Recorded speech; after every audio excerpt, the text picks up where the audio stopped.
সবাইকে জানাচ্ছি welcome numerology remedy day 2 এর ভিডিওতে। আজকের আলোচনার টপিক হচ্ছে যাদের ডেট অফ বার্থ যে কোনো মাসের 2, 11, 20 অথবা 29 তারিখে আজকের ভিডিওটি আপনাদের জন্য। আপনারা যদি নিউমেরোলজি সিরিজ কমপ্লিট না করেন তাহলে অবশ্যই গিয়ে একবার প্লেলিস্টে নিউমেরোলজি সিরিজটা চেক করে নেবেন। সেখানে আপনাদের প্রেডিকশন ডিটেলস দেওয়া আছে নিউমেরোলজির উপরে। তো আজকের রেমেডি পার্টটা চলুন শুরু করা যাক। তো যাদের মূলাঙ্ক 2 তারা সবার ফার্স্ট পূর্ণিমার চাঁদ অর্থাৎ ফুল মুনের একটা ফটো ওয়ালপেপার হিসেবে ইউজ করতে পারেন।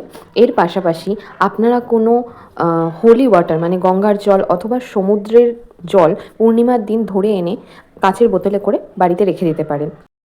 আর আপনাদের অবশ্যই প্রত্যেক দিন সকালবেলা ঘুম থেকে উঠে মায়ের চরণ স্পর্শ করে দিন শুরু করা উচিত। তো আজকের ভিডিওটা এখানেই শেষ করছি। রেমেডিগুলো কিন্তু অবশ্যই ফলো করতে ভুলবেন না। আর নেক্সট ভিডিওর জন্য ওয়েট করুন, ভিডিও আসবে খুব তাড়াতাড়ি। ধন্যবাদ।